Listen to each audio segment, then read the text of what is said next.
Nous avons de sérieux doutes quant à un certain nombre d'éléments de la charte du Conseil de paix, concernant son champ d'application, sa gouvernance et sa compatibilité avec la Charte des Nations Unies.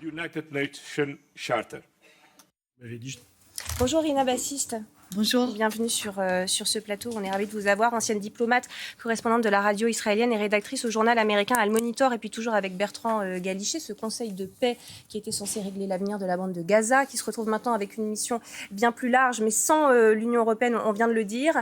Bon, cet avenir de Gaza, on en a eu un aperçu hier avec ce PowerPoint qui a été présenté par Jared Kushner, dans la peau de l'investisseur qui vous présente le dernier projet dans lequel il faut mettre votre argent. Regardez, c'est le nouveau Gaza et le nouveau Rafah, voilà ce qui a été présenté hier aux personnes présentes à cette réunion, à cette présentation.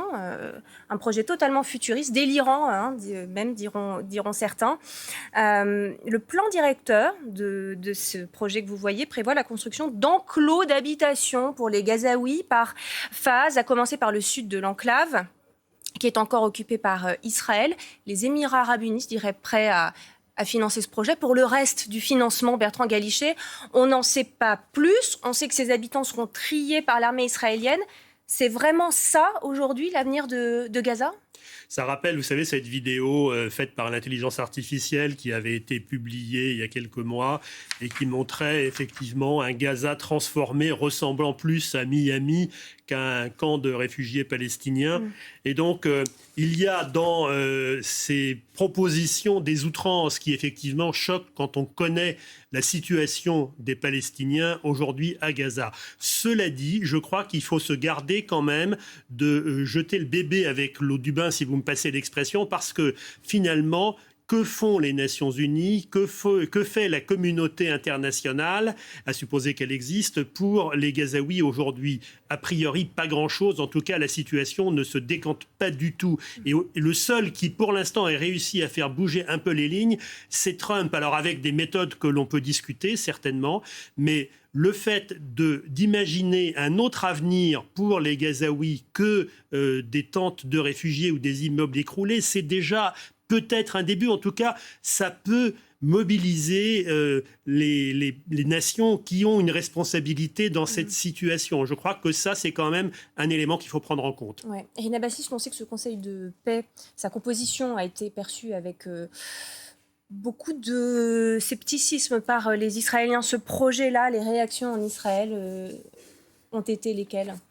Oui, d'une certaine façon, les Israéliens partagent ce qui a été dit avec beaucoup de scepticisme sur plusieurs plans. D'abord, bien sûr, il y a ce décalage entre la situation sur le terrain et cette vision absolument grandiose. Et peut-être le bon sens dit qu'il faut commencer avec des choses beaucoup plus simples, avec justement... déjà, en lançant rentrer des préfabriqués, ce qui n'était pas le cas jusqu'ici. Israël les bloquant, ne laissant rentrer exactement. Que des tentes. Donc, il y a énormément d'étapes avant d'arriver à cette vision extrêmement... C'est vraiment réaliste, ça, pardon, mais enfin, on nous dit que c'est faisable assez rapidement, en 3 ans. Enfin, on nous dit déjà qu'il faudrait 20 ans pour déblayer juste la bande de Gaza. On est sur quelque chose de vraiment possible. Ça va forcément prendre du temps, naturellement, mais comme Trump, vous savez, est toujours dans l'outrance sur les délais. Par exemple, on parlait tout à l'heure de la guerre en Ukraine, eh bien voilà, c'était réglé normalement dans les 48 heures.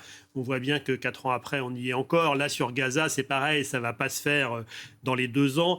C'est quelque chose qui, évidemment, doit être planifié de façon beaucoup plus sérieuse. Là, je pense que c'est quand même un coup de com', mais qui est destiné finalement à créer un électrochoc pour sortir d'une situation qui est totalement gelée. Bonjour Éric Danon, vous êtes ancien ambassadeur de France en Israël et vous nous rejoignez à distance. Est-ce que tout ça, c'est aussi un écran de fumée pour nous faire oublier l'absence de solution politique jusqu'ici, même si un comité de technocrates palestiniens, une quinzaine de membres, vient d'être mis en œuvre, l'absence de solution politique pour les habitants de Gaza?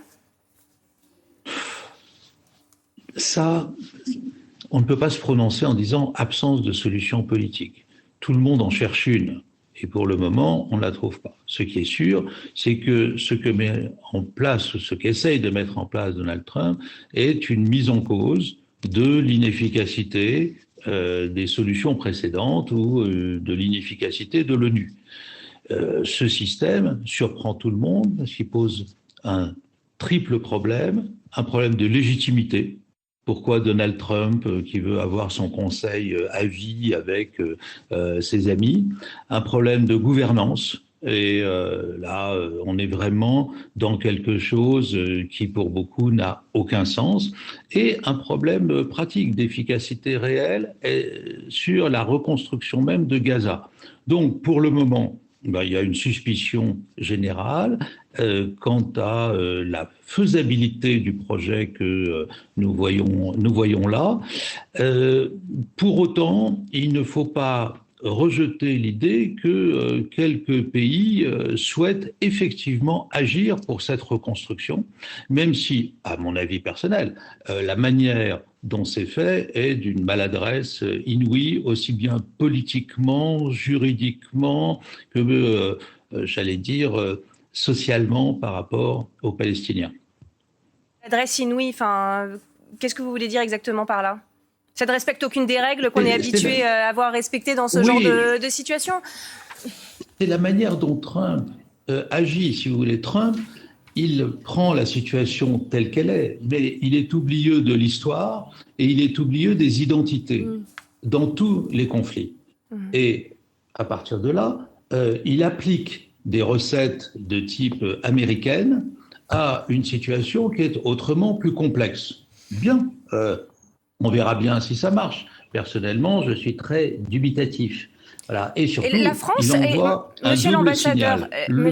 Monsieur l'ambassadeur, la France, en l'occurrence, les pays qui jusqu'ici avaient porté la voix des Palestiniens par le passé, ne peut rien faire. C'est-à-dire que ça se déroule aujourd'hui, on a refusé d'entrer au Conseil de paix, ça va se continuer et se dérouler sous nos yeux, sans qu'il puisse y avoir de poids dans ce qui est fait sur place. Si ça se déroule effectivement, c'est-à-dire que ce n'est pas parce que Trump dit « je vais faire quelque chose » que c'est fait.